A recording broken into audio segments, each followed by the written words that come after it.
I just think that if we are to take the issues of people who identify in the gay community, the LGBTQIA plus community seriously, well then they cannot take this kind of stuff seriously.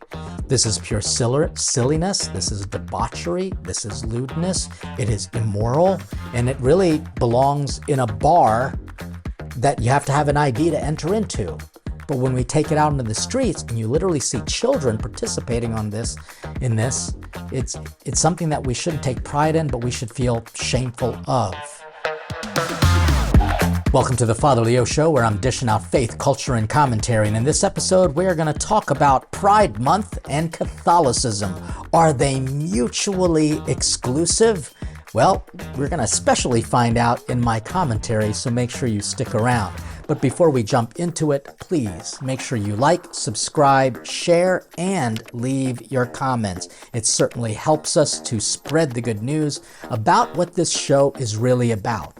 It's about providing pastoral formation on the topics of the modern world that might be seemingly completely contradictory to our Catholic faith, and most of the time it is, but you still have to kind of wade your way through all of the muck and the grime of this terribly crazy world. And that's why your support on Patreon is also incredibly helpful, so that we can provide you with good information.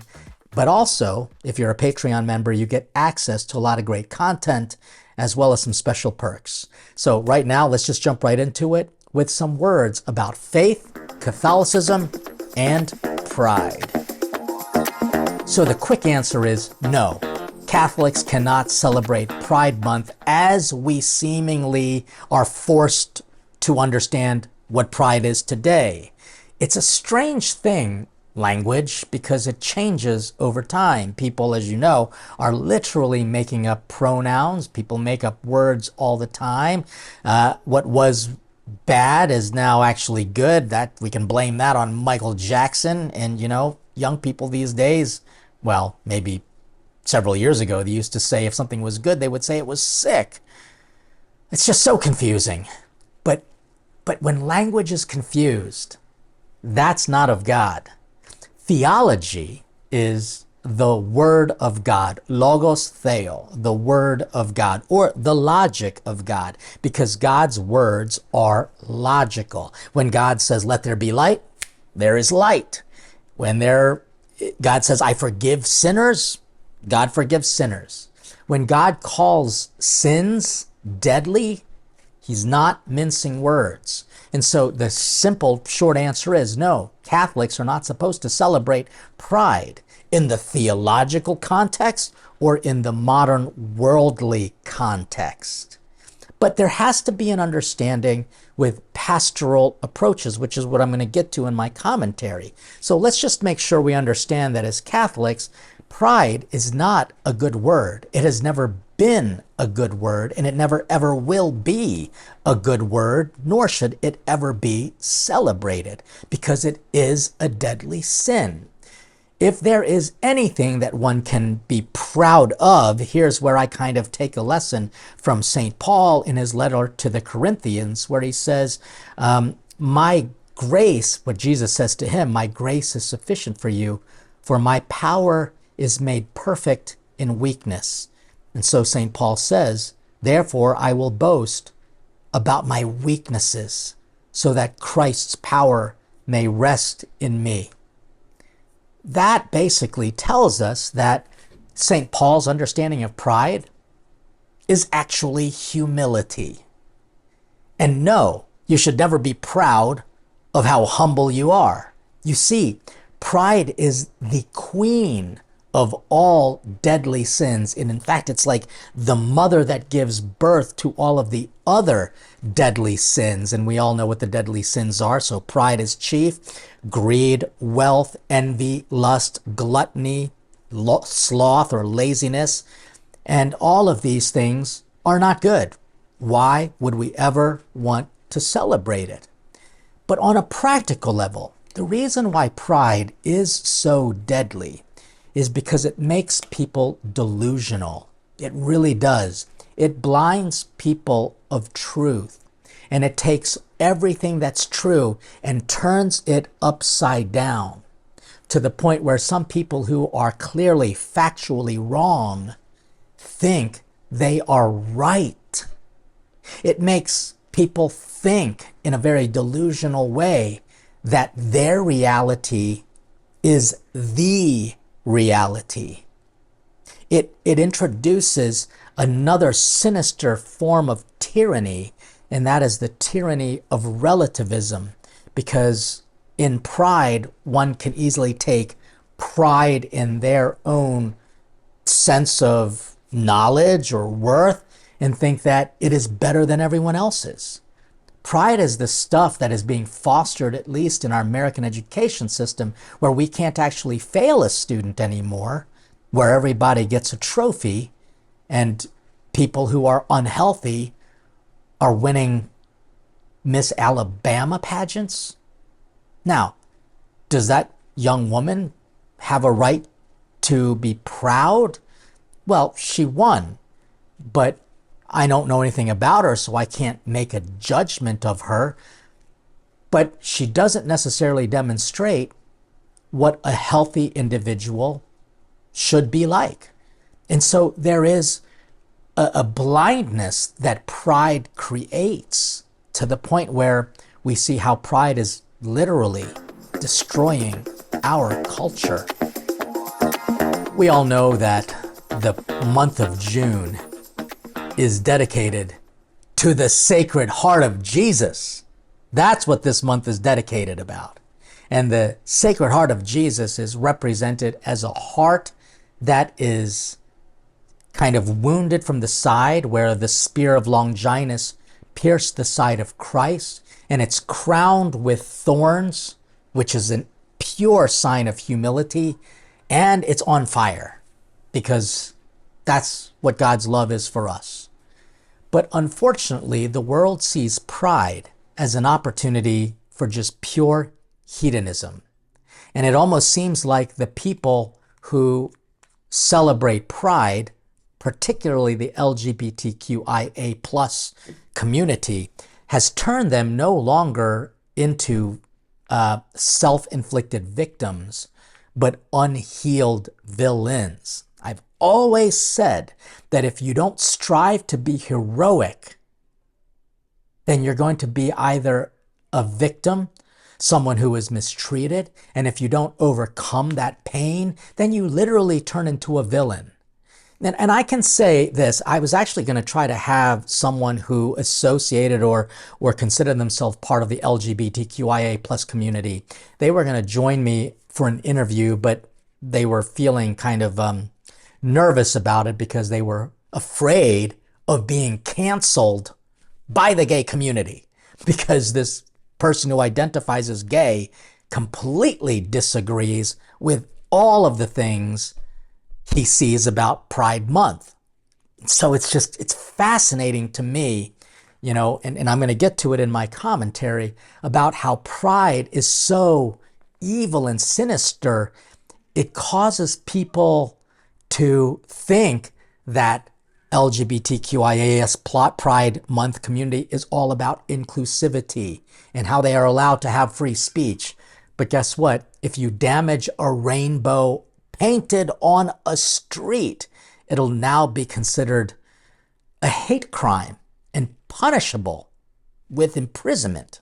I saw this group of teenagers deliberately making marks and scratch marks with their Lime scooters, just all around. Several witnesses confronted the group and called police. We're not going to sit by as we watch people deliberately commit a hate crime, right in the middle of downtown. After looking at security footage, officers arrested 3 teenagers. 2 are minors, and 1 is 19-year-old Ruslan Turco. You are charged with 1 count malicious mischief. Turco had his first appearance in court this afternoon. The judge released him under the condition he doesn't go near the crosswalk or the other teenagers. Prosecutors, though, had asked the judge to set a $15,000 bond, since that's how much it costs to repaint the mural. The community really came together to raise the money for them to be able to do it before the parade on Saturday. Now this vandalism, just hours after that repaint, and only a few weeks after someone else set fire to the mural. It sucks to be reminded in moments like this that there are still people out there that have hate in their hearts for other people. So,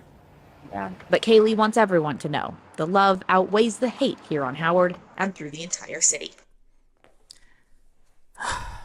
I don't even know what to say, because it's almost okay for people to burn down the American flag, and that's protected by their free speech. But if someone plays a prank, it's now considered a hate crime. Now, granted, I don't want anyone to destroy anybody's property. I really don't. So I completely disagree with what these teenagers did. But a $15,000 fine and possibly imprisonment, this is just, again, a self-victimization. And they say, oh, well, we want everybody to just love each other. Well, guess what? You can't force people to love each other. And I can guarantee you that that person who is so easily offended by the fact that a gay pride flag has been destroyed, I don't think that they love the person who actually destroyed that flag. I mean, because we actually seen it turn so violent to the point where, again, the sin of pride makes people delusional. And this is another example of it. I won't change your little town. Your own children will. Your children will see us. Your children will love us. And your children will join us.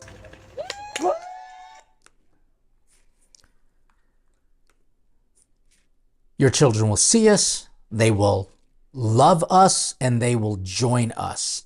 This is the delusion. Now, sadly, the marketing for the gay pride, everything, is so effective, and it's everywhere. It's almost kind of pushed down everybody's throats that if certain companies do not promote gay pride memorabilia or offer things for an entire month now, mind you, it's an entire month. I mean, veterans get a couple days a year, but this is a whole month. And part of me has to ask, why? What exactly are you proud of? What exactly do you want to be seen as? A man dressed as a woman who is overly emotional and just simply wants to be seen important in the eyes of children? This is the delusion that the sin of pride makes people undergo. The other thing that pride creates is a tyranny of relativism. And this happens oftentimes with liberal mentalities. And when I say liberal mentalities, I'm talking about the liberal mentality that says there should be no real authority to tell me what to do. I should be able to do what I want, wherever I want, with whomever I want, and for whatever reason. So there is no objectivity anymore. The tyranny of relativism, which was a phrase coined by St. John Paul II, was really to remind people that there is a moral compass, there is a true north, there is a right and a wrong. But unfortunately, pride blinds us to that. And now you have so many factions out there that they're literally attacking each other, and they're going to cause a self-implosion. Now, when I see stuff like this, I just want to grab my popcorn and watch to see how this all turns out. But this is a very interesting thing of how a pro-Palestinian gay Palestinian, let me make sure I get this straight, a pro-gay Palestinian movement confronted a typical gay pride parade, and it caused a little bit of a kerfuffle. But this is exactly what pride does. It makes the other people think that if you're louder and more in numbers, then somehow that makes you right.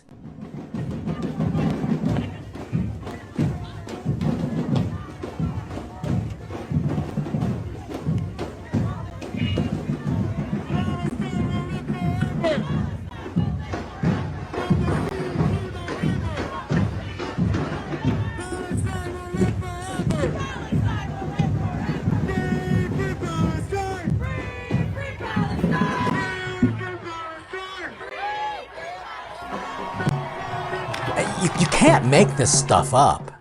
But this is again what pride does. It creates tyrannies of relativism where you're going to have the same group of people who seemingly are on the same side politically, but ideologically they are opposite. You're going to see them just literally bashing heads. But that's what pride does.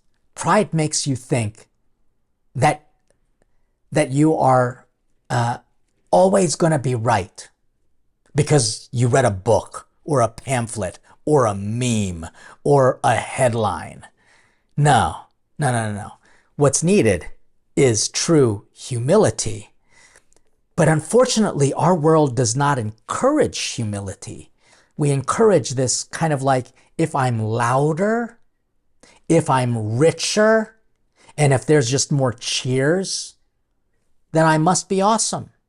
You know what's really sad? That Pride Month just coincides with a lot of end of high school graduations as well as proms. And there's something that I'm seeing in culture that's really quite disturbing. It's this ultra flex on the outgoing prom send-offs. I'm finding like children, teenagers who are graduating from high school and they're going to their proms, they're having incredible amounts of money being thrown at them, and only to show how glitz and glamorous they are, even if they're coming from a very poor part of town. And it's really embarrassing what pride is making even young people do, making them seem like they have everything at their disposal because they have a wad of cash in their hand. Check this out.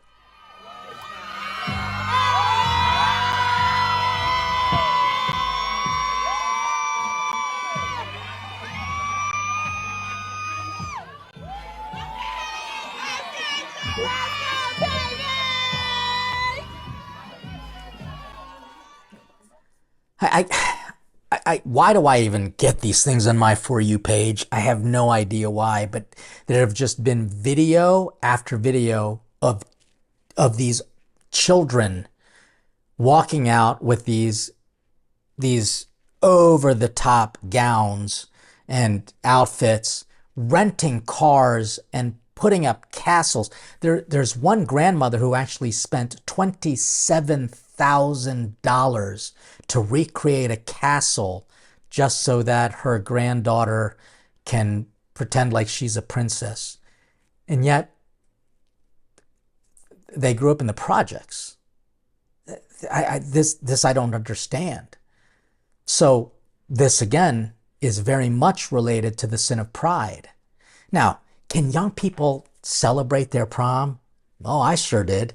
When I was in high school, I saved like $200 to be able to spend on like tuxes and flowers and then dinner. I remember dinner was like I don't know, maybe $50 to $60. And then of course you had to buy a ticket for the prom, which might have been $50, and then tuxes. And then of course you kind of had to go all out. We all chipped in and we kind of got like a room at a hotel where we could have an after prom party. And it was all totally kosher and safe. But $200 back in the 80s, that was a lot of money. And I know some people would have thought, you should save that for college. I just got a scholarship for college though, so I didn't have to pay anything.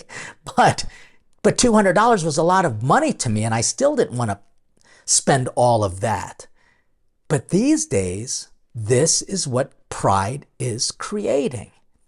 But again, I just go back to the question in the gay pride parade, which is just an offshoot of the financial pride of people showing off how much money they have. And by the way, I was told that the wealthier you are, the more simple your life becomes.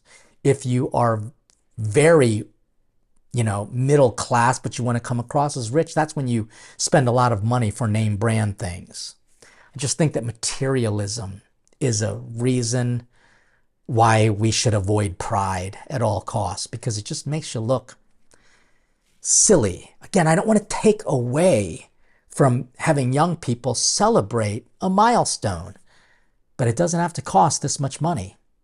But for the gay pride parade, I'm still trying to figure out what they're proud of.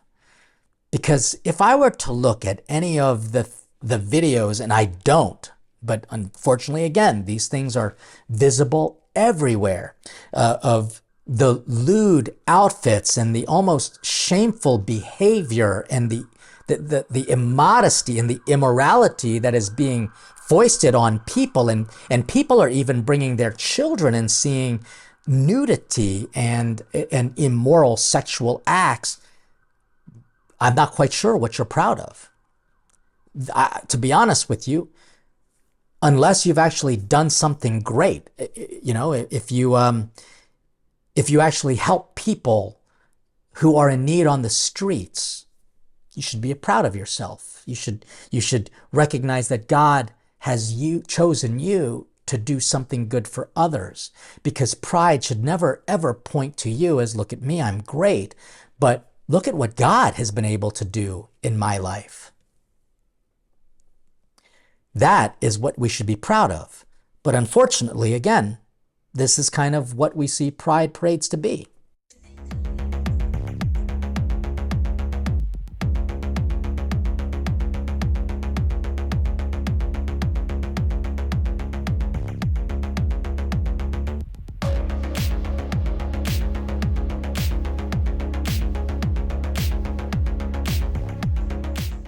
Okay, yeah, sorry. I'm sorry about having to show some of that, but it's just, again, trying to remind the world that pride makes you think that dressing up is to be celebrated. I mean, no, that's called Halloween. And so I just think that if we are to take the issues of people who identify in the gay community, the LGBTQIA plus community, seriously, well then they cannot take this kind of stuff seriously. This is pure silliness, this is debauchery, this is lewdness, it is immoral, and it really belongs in a bar that you have to have an ID to enter into.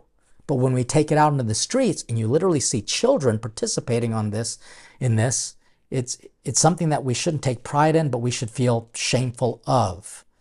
Now, having said that, I will say that I met an older gay man, and he explained how he doesn't participate in these pride parades anymore because in their original pride parades, all he wanted to do was to walk down the street and not get beat up. And I kind of respect that. You should never cause or will harm on anyone because of their race, religion, or sexual orientation. If you are a perpetrator of that kind of evil, then you should not be proud of your actions either. You know, like Proud Boys, this apparent, what the government calls a hate group because they are proud of being American. And then you have this other group who are celebrating pride. And then you have another group who are a bunch of teenagers who are just simply graduating, and probably, you know, some of them might have been good students, but we all know statistically a lot of students are just being pushed through the public school system. They shouldn't be proud. They should be a little embarrassed of the fact that many people don't have a true educated level of knowledge. They're just being pushed through the system. But this is, again, why pride is so deadly and why we as Catholics cannot participate in any celebration of pride, whether it be a theological understanding of pride or a materialistic version of pride or an immoral, sexual, sinful understanding of pride.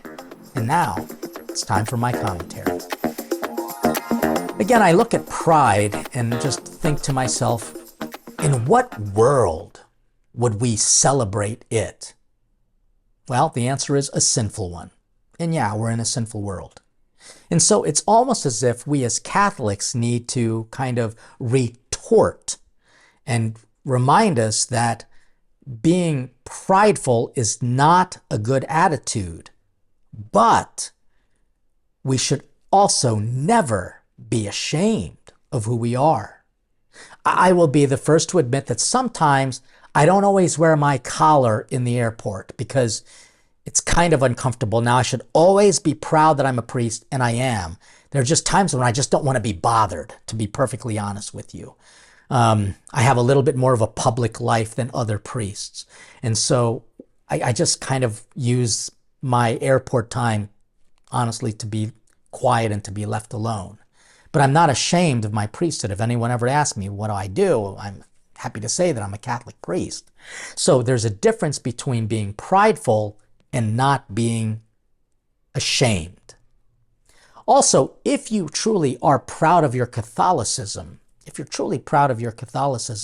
you would take it to the streets, which is kind of what I did.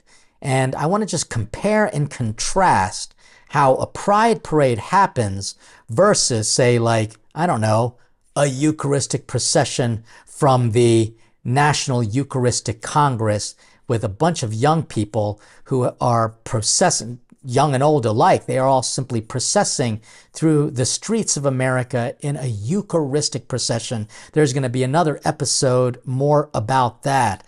But I just want to show you a little bit of something that I felt very proud to be a part of. Again, and when I say proud, I wasn't saying, look at me, but look at what God is doing through his people. Check this out.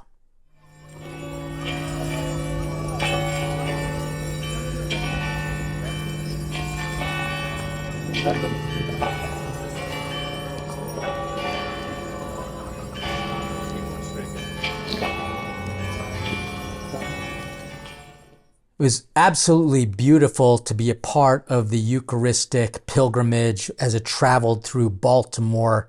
I was a preacher for the Vesper service at the cathedral. My food truck was there. I'm very happy, again, proud, but basically, again, not about me. What God was able to do through the food truck and our service and the preaching, and people were blessed by this experience.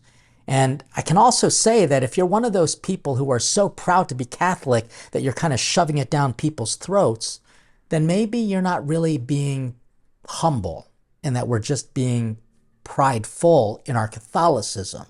Because I firmly believe that our actions speak louder than words. And so if we want to better understand pride and how to celebrate a healthy understanding of what it means to boast in the Lord, then it requires us to be quiet and to be humble and to listen to what God is trying to do in you, for you, through you. So these are my comments on proud Catholicism in a month that we should really be proud of, where we recognize that this month of June is mostly celebrating the heart of Christ. And the heart of Christ is meek and humble. May our hearts be like his. Thanks for watching. I hope you enjoyed this episode. Please make sure you leave your comments below. Tell me, what are you, quote unquote, proud of? Make sure you like, subscribe, share, and also support us on our Patreon community so that we can continue to dish out faith, culture, and commentary. God bless you, and stay hungry for God.